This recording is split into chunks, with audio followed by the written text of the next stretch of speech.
Hi, I'm Billy, and this is the Unlock Your Child's Full Potential podcast. I'm a mom of three lovely girls, and I'm looking for answers.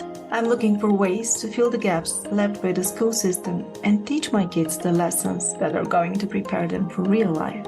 I want to learn practical tips that I can use to raise capable and confident young people who are kind, caring, and authentic, and who bring value to the world. I know it's a lot, but I think as parents, we have the unique role of nurturing the potential of the special human beings entrusted to our care. We can't expect school and the teachers to do everything, and we don't want to let the environment decide who our kids become. It's up to us to coach our children on how to be successful and fulfilled. That's my goal here. To talk to as many parents, educators, experts, you name it, and ask the questions. Look for the universal principles. Find as many tools as possible to be a better parent and give my kids a head start in life. If that resonates with you, join me every Wednesday and let's inspire each other to create an environment where our children can blossom into the best versions of themselves. Hi, friend. Today we get to hear from a father on the podcast. A father who realized that being the breadwinner in the family and focusing primarily on financial security is not enough. Andy Goldstrom is a successful business entrepreneur turned parent coach.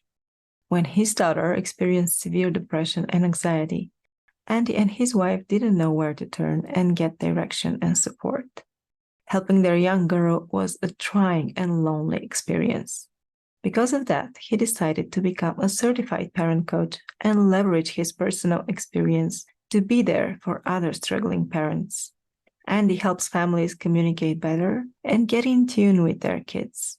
He also focuses on uniting parenting approaches and setting and maintaining boundaries with kids so they don't get in trouble in the first place. Hi, Andy. So nice to meet you. I'm delighted to have a parent coach on the show, and even more so, one with a deeply personal story that made him choose his career path. Andy, please introduce yourself to our listeners and share a bit about your experience that made you pivot careers. Well, thanks for having me on your show, and I really appreciate being able to learn from you and share some valuable information with your audience. I became a parent coach several years ago after I realized that parents were lonely and parents were looking for direction and support, and that I could provide that, and that there was a need, especially for a male, to be able to provide some guidance to get men to be a little bit more vulnerable. I know there are a lot of moms on this podcast, and moms are the people who first call me. And sometimes they're single moms, but sometimes when they're married, they're the first people to call me and try and get their partners or husbands involved. And I'm able to connect with the husbands as well as the moms. And I'm also able to make sure that the parents are aligned in terms of their approach. And the way I got in this business was, frankly, I was an entrepreneur, a successful business entrepreneur. So I made the money and I was successful in terms of my career. But my daughter, when she turned 13, started experiencing some anxiety and depression. And she had some short-term memory issues when we tested her. And so her peers started advancing faster than she could academically and socially. When we realized that, and she was this cute, effervescent, never met a stranger kind of kid. And when we realized that she was struggling a little bit, we did everything we could locally. We got her a therapist, a tutor, a psychiatrist to get her properly medicated. We got an individual educational plan at her school, but it wasn't, after a while, it wasn't enough. By the time she was around 17 years old, it really started to spiral to the point where she wasn't safe to herself and safe to others. And we didn't know what to do. And ultimately, we were able to come across an ecosystem called wilderness therapy and residential treatment, where she was actually removed from her surroundings for 13 months. We actually had to send her away. We call it giving her the gift. But she literally had a reset button for 3 months at one location where she got advanced therapy and was really helped and supported there. And then she went to another program in residential treatment where she was reintegrated. And that is given a job, finishing school, and still getting some therapy while kind of figuring out how to operate before she came back home. So you didn't see her for a whole year, right? We did. We communicated with her in a facilitated way, and we visited her, I think, 3 times in total in 13 months. It was hard. It was really hard, but we knew we were doing the right thing right away. When she was going to wilderness therapy out of the gate, she immediately was removed from her stressors, and all of a sudden, all the blood came back to her face. And, I have pictures of her having a salad at the airport where she's just smiling. And it's like she's relieved to be taken away. And she was taken away in her senior year of high school. It wasn't a good time. But if we hadn't done that, she might not be here. So you have to make hard choices in life. When we sent her away, my wife and I realized that we had some challenges between us as married parents. We were grieving a little bit because we were parents who had hoped that our child would have a smoother path and be happier. So we were a little sad about that. We blamed and shamed each other a little bit because I was the get her done kind of authoritarian parent and my wife was the permissive parent. And so we weren't aligned in terms of the boundaries and the way to hold those boundaries for our daughter. And she took advantage of them and also was confused by it. So we need to forgive each other for that and realign in terms of how we communicated with each other and then communicated with our daughter. And it changed our relationship together and our life with our kid. And when people found out that our daughter was away, we didn't hide from it. We didn't promote it. But people who knew us all of a sudden were supporting us. But the phone started to ring and saying, I'm struggling with my kid, or I know somebody who's really struggling with their child. Can you talk to them? Yeah, so they started to open up because you were open. Right. And that's in my parent coaching business. I can empathize because I've been a parent of a kid who struggled. So when people call me, they like to know that I'm just not interested in coaching or therapy. It's that I've been there and had those same struggles and frustrations and heartache. And second thing is I've received parent coaching, so I know the benefits of it and believe in it. Third thing is I've been certified by 2 national organizations to be a parent coach, so I have the training. And the fourth thing, as I mentioned before, is I'm a guy. So, you could talk to the dads. And the moms, but the dads too. The dads are harder to get through to sometimes. Yeah, they are. I like positive parenting the most, but I'm not able to translate that to my husband. So we do have different parenting approaches, and I'm interested in how do you coach the parents you work with to align their approaches? Because very often dads are not ready to hear from their wives. There's a model that has 4 types of parenting, and I mentioned 2 of them already. One is authoritative, which is when you have a demanding parent who sets boundaries and keeps them, but is also sensitive and responsive. And that's the best type of parent because they make their kids feel safe because there are boundaries, but they also listen and help give kids a chance to be understood and in control. There's authoritarian parenting where the parent's demanding but isn't attuned to their kid. That's like a dictator. There's permissive parents who are sensitive and responsive, but allow their kid to do anything they want. They're very permissive. And then there are uninvolved parents who are neither attuned nor demanding. The authoritative parent is the best type of parent because they're empowering their kids to learn and to adapt and to understand rules and to be heard. And so that's the best type of parenting. Most families that call me don't have an authoritative parent. One's uninvolved and one's permissive, or one's uninvolved and one's authoritarian or whatever. You need one parent who's authoritative in the family.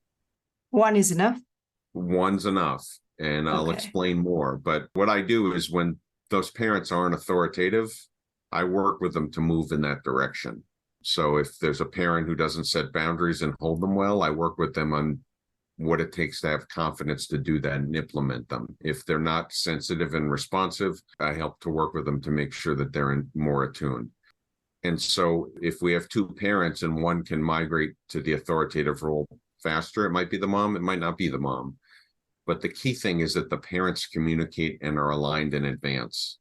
So what parents need to do is they need to get together about certain broader, bigger goals or issues with their family. And if they need to talk to their children about certain boundaries or certain issues, whether it's cleaning their room, doing their homework, the use of their technology, whatever it is, the parents need to be in sync. The best way is to not be reactive and just to punish somebody after a kid does something that they don't know they've really violated a rule.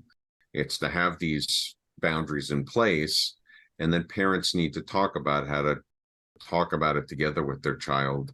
And when they need to address things as they come up, it's to take the time to talk about it and get aligned in terms of the way they're going to approach it together. And sometimes they may agree.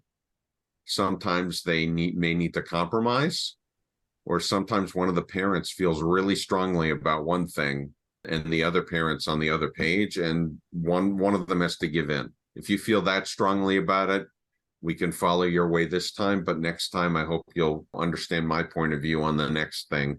I like this one. But we're going to be aligned regardless, right? And then you can determine if you talk together, if it's one voice or no voices, whatever it is. So if an issue appears, maybe screen time is a good example, we have to have a conversation first, me and the father, before answering to the child, okay, you can have 2 hours of screen time or not. So if we don't have a set boundary for the issue yet, we have to take the time to talk about that first.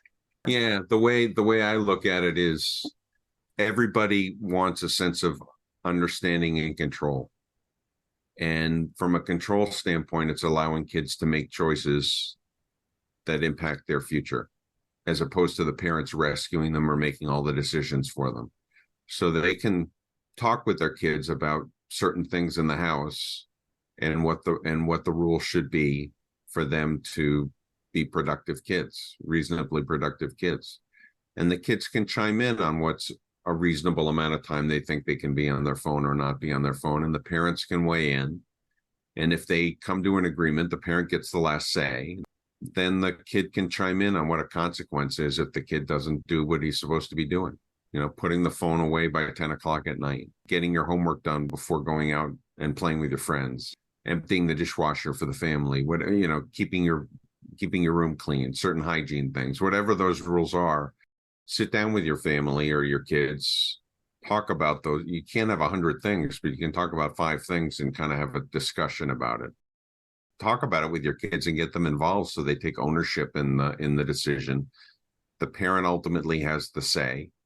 And then when things occur as they come up in life, a new issue will come up. Mm-hmm. How do you respond to that without just flipping off the handle? And you can't have rules for everything. Stuff happens. How do you align yourself so that you respond in a way that's not just punitive and all the rest? And if you're listening to your kid, you'll understand what drives certain behaviors. If a kid is drinking at a party and drinking too much, maybe it's because he feels pressure in another part of his or her life, and that's the release and the way that they cope in that outlet. And if you know the kid is struggling, maybe you can help them before they get to that point. An example that I use is when the kid gets picked up at school. Your child gets picked up at school. You pick up your child and you say, "How was your day?" And the child says, "Good." And the parent's like, "Okay, I've checked that box." And the conversation ends and the kid gets back on their phone. Or the child says, "I got a good grade on my test." And the parent responds, "That's great." And then the conversation ends. Or the child says, "I didn't do so well on a test today." And the parent says, "That's too bad," or "I'm disappointed in you." And the conversation ends. There's no curiosity to try and understand the child. And so it's like, "Okay, you got a good grade on your test. Congratulations. How do you feel about that? And why do you think you were able to get that grade? And I saw you working pretty hard to study for that test last night. That effort was amazing." And see how your kid responds, because your kid can share his or her feelings without judgment and reflect on what worked in that case. And then if the child didn't have such a good outcome, rather than scolding him or her, saying, "I'm sorry you didn't do as well as you hoped you would. How does that make you feel? And what did you learn? And what can you do different next time?" As opposed to just telling them you blew it or giving them advice. if not asked. Yeah, or telling them what to do, right? And when you talk to your children like that, they learn how to express themselves without judgment, and you can understand them a lot better so that situations don't come up because you're more attuned to their feelings and their needs and how they operate. That's so difficult sometimes to respond and not to react. If they're saying something terrible that happens and you're trying to stay calm and not give any facial expression. It's not easy. Practice and consistency make a big difference. When it comes to practicing, if they say something wrong, some kids think that they can say whatever they want and use curse language and all the rest. And the parent has to realize that yelling and screaming and admonishing is not going to make the behavior better. It's actually showing that you're in control and can take a step away for a minute before you respond. And some of it may be, I just need to think about this for a minute. I'll talk to you about what I think I just heard. Some of it may be, I need to talk to your mom, or if it's the mom, I need to talk to your dad because we need to address this so that you're on the same page. As long as you're not going days and weeks out from being able to respond, then it's soon enough to the infraction. Take your time. You do it right. And when kids see the parents are aligned and start being consistent, they sit up straight in their chair. They realize that things are different. And so it's never too late. If a parent has been permissive, you can turn that around.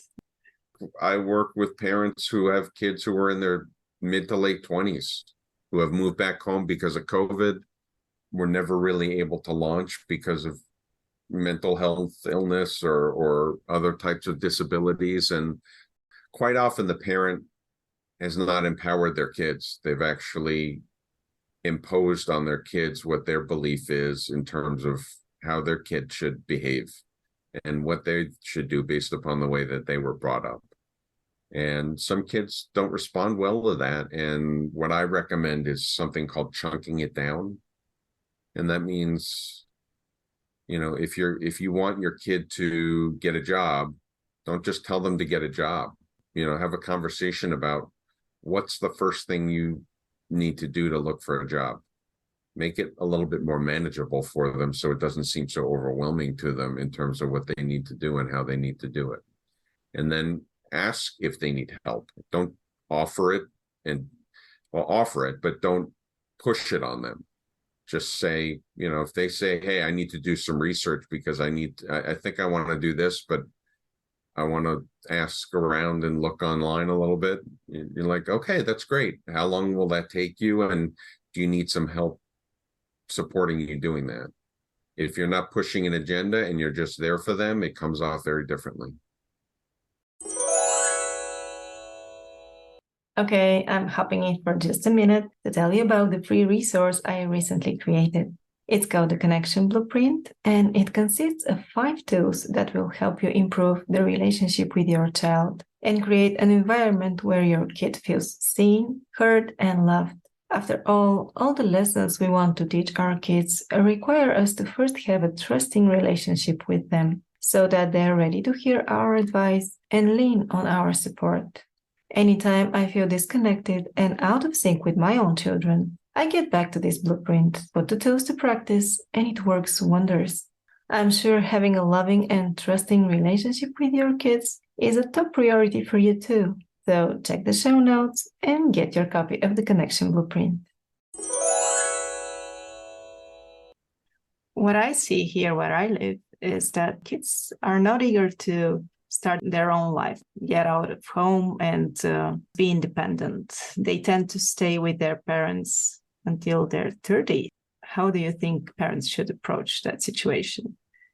Well, you have to ask your kids, what are your goals? What do you want to do? And most kids are like, I want to get a job. I want to be happy. I want to live on my own. And then parents, if their kids aren't behaving, they just kick them out and the kids aren't prepared. Or they allow their kid to continue to behave the way they're behaving, which is not to take steps in the right direction. So again, if it's chunking it down and helping them understand what it takes to get started to move forward step by step, as opposed to doing it for them or giving them a mountain too high to climb, that's the biggest way to kind of make progress. And some of the kids, I've worked with families with kids who they kick their kid out, paying for their kids' rent. It's in a room in someone's house down the street or somewhere nearby. The kid lays around the house all day and maybe works 1 or 2 hours a day doing DoorDash or something like that, but doesn't do anything else, maybe on drugs or alcohol. And, the parent can't get through to the kid. I've had a couple situations like that where the parent was carrying all the burden emotionally as well as financially and needed to find a way to get to manage the way that they interacted with the child to let the child change their behavior. And they call it parenting, not childing, for a reason. And so it's how the parent reacts to allow the kid to make decisions on their own. Yeah, that's a good point. And I have a great story to share if relating to that. Please do. It's someone I actually interviewed and is on my podcast called Winning Parenting. I invite any listeners to tune in to Winning Parenting on one of the whatever podcast app they listen to. But there's a woman named Zara Mahoon. She's obviously Indian by descent, lives in the U.S. When her child was 3, her child stood at the top of a staircase, looked down at the mom at the bottom of the staircase and said, "Will you catch me? I want to jump." Most parents, if you're in that situation, would say, "You're 3 years old. That's dangerous. What are you thinking? Get down here right now," right? She said, "I'm not sure. What would you like to do?" And the child had to think about, was the risk too high or not? Would I get hurt or not? What should I do? And so the child actually walked down 2 steps and said to his mom, "I think it's safer now. Can I jump now?" And the mom said, "I don't know. What do you want to do? You ready to jump or not? I'll be here for you, but I don't know if it's safe or not. That's up to you." Child walked down 2 more steps and then finally made the leap into his mother's arms safely. I love that story because, one, I didn't do anything like that. I wish I did. And number 2 is, at a very young age, she empowered her kid to think through his decisions and the impact of those decisions and not judge him one way or another. And, if he jumped from the top of the steps, he wasn't going to break his head open. It wasn't that high a staircase, but it was still something for the kid to think about. In that interview, she talks about the law of attraction. If you put fear in kids because the staircase is too high or because, you're out too late, you shouldn't be doing this or that because it's dangerous, then they're going to think they're dangerous and you're putting fear in them. Of course, but they shouldn't think they're invincible, right? You have to prepare them so they're aware of the dangers. How do most people learn? Not because the parents tell them that's dangerous, don't do that. They see it or they experience it. But with some topics, that's too dangerous. For example, you mentioned drugs and alcohol. Isn't that something that you don't want to learn by your own mistakes? If kids are exposed to drugs and alcohol, there's a chance that they're going to experiment with it or try it. And there's a figure that like 70% of kids who are 14 years old have had exposure to drugs and alcohol by the time they're 14 now. So it's going to happen. So the question is, do they have the judgment to either say no or to limit themselves or do something else? The parent getting in the way or trying to prevent them from going out or having fun or being with other kids is not what is not. I agree. I agree. But what's the best course of the parent? How to minimize the odds of things going bad? It's allowing kids to develop better judgment skills at a young age rather than the parent telling them what to do all the time. And some of it is also experiential. So if you're in town with your kid shopping and you see some good behaviors, like someone holding the door for somebody, you point it out to your child and you're not lecturing them. You're not judging them. You're not asking them to do anything. You're just pointing out what good decision-making and being a good person is, and you're setting a good example.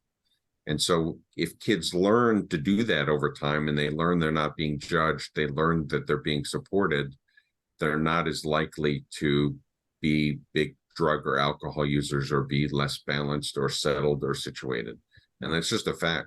Problem is that when people call me, they're like, my kid's doing drugs, he's not going to school, or he's struggling in school and I can't talk to him. What do I do? And I have to then work with them to undo some of the damage or some of what's led to where they are, so that they can get on a page where the kids will listen to the parents and the parents will be in tune with their kids. But for the parents who empower their kids and give the kids a sense of control and understanding, those are the kids who don't get in trouble. You don't have to worry about them because they use good judgment and they feel good about themselves and confident about themselves, and they don't need those kinds of things nearly as much. I agree. Confidence plays a big part. If you're confident, you're not eager to just do what your friends tell you to do and be a part of all the things that everybody's doing just to And people belong. have said to me, if it's a 3-year-old and it's a safety issue, I don't care. I'm going to tell my kid what's safe and not safe. And that's a choice then you can make if you want to parent that way. But I try to make sure that it's not the parents dictating and authoritarian and always on top and the kid's always on the bottom. And you're just hoping that the kid responds to the instruction and the direction and the threats. To me, that doesn't work. And in this day and age, it's harder because kids have a lot more pressure. They're on 24/7 with social media. If you're not getting along well in school with others, it's a 24/7 thing. It's not just when you leave school. Access to drugs and alcohol is worse than ever in terms of the accessibility and the ways to get that kind of stuff.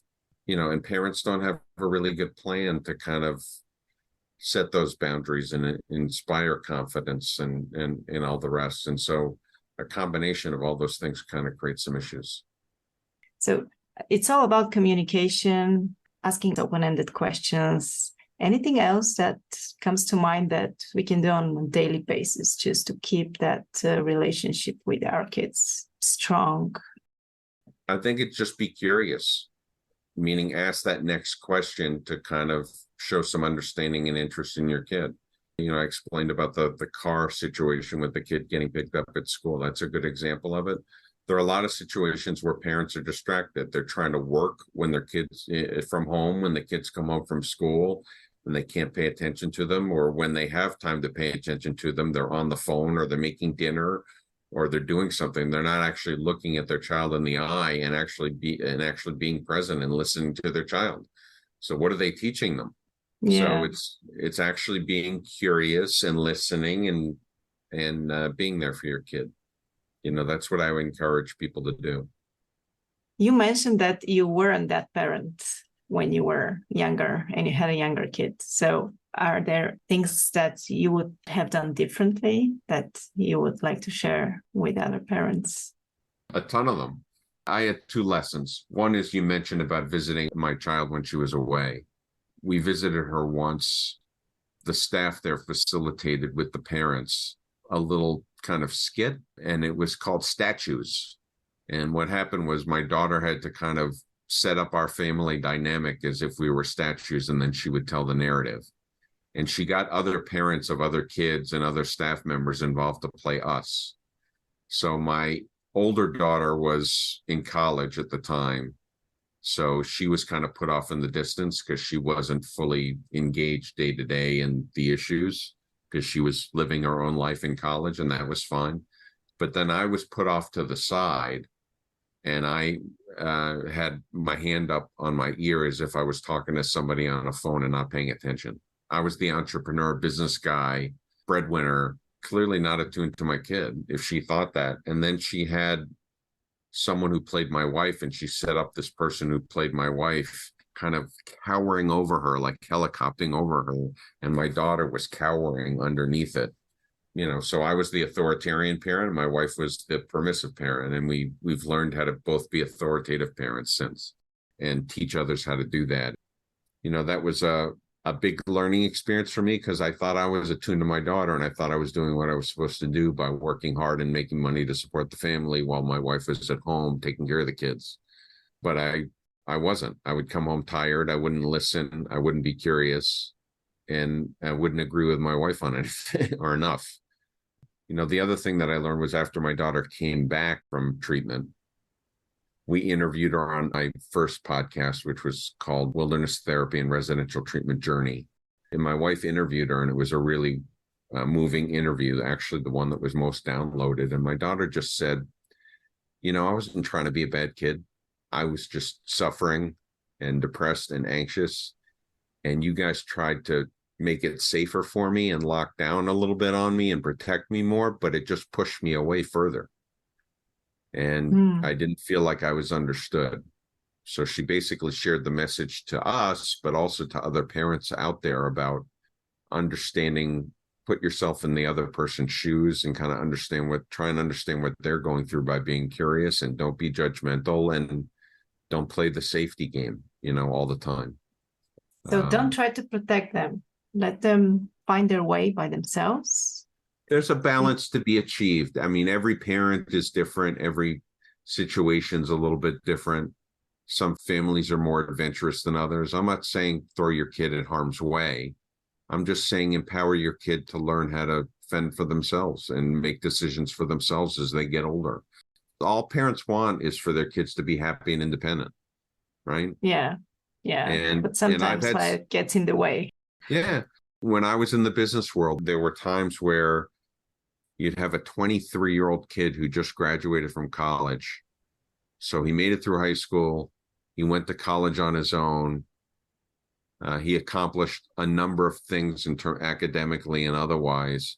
And he had an interview with my firm, and he came to the firm, and the parent came to the interview with him. Oh, wow. That didn't happen just once. I can't imagine that. It's not an exaggeration because it actually happened. It may be an exaggerated instance in terms of parents going too far, but it's not so far-fetched. If that parent had allowed that kid to be in situations where they had to interview or meet other people or express themselves properly, they sure as heck shouldn't have had to be there. Frankly, by being there, it was a detriment. I thought as a manager, what happens when this young adult isn't performing at work and I need to sit down and have a question, or if I'm going to give him a raise or reassign him on something, am I going to have to talk with the parents first like they're in third grade? I'm not interested in that. About your daughter, after the treatment, was she good after that, or there were some setbacks? How did you manage? Yeah, well, what we did was we were advised by our parent coach, and we worked really hard to kind of set some parameters so that she'd have a soft landing. So it was, how late she'd be able to stay out at night, who she'd be able to see, and what she'd be able to do for a period of time. And so by setting that up, we set ourselves up for success and got her to agree, or we compromised on some things, but we came to an agreement on it. So she wasn't coming home just flailing or doing anything she wanted to do. It wasn't perfect, but it was good because we had a plan. Fast forward, she's living with her boyfriend and she's working. She's a positive contributor to the world. She is not unsafe to herself or others, but she's still an anxious kid. She has some anxiety, and she just has matured and learned how to cope with that better. So it's more manageable. But if you're an alcoholic, you're always an alcoholic. If you're an anxious person, you're an anxious person. It's just a matter of how do you manage through life with that kind of thing. Yeah. Okay. Is there anything else you would like to share with us today? No, just that if parents want to find out more about my philosophies and how I implement that 4A framework and they need help, they can call me for a free discovery call by going to my website, which is www.parentsjourneycoaching.net. Thank you, Andy. Thank you for sharing your experience so openly. I think we gathered some valuable information about the parenting approaches and about the open communication with our children. So thank you. Thanks for having me. Appreciate it. Thank you so much for listening and letting me be a part of your day. If you enjoyed this episode or the show in general, please share it with a friend and help me reach more moms around the world. Also, if you find some value in this podcast and would like to help support it, please visit my Ko-fi page. The link is in the show notes. Any contribution is much appreciated. And lastly, don't forget to subscribe so you get notified when a new episode drops. I'll see you next week.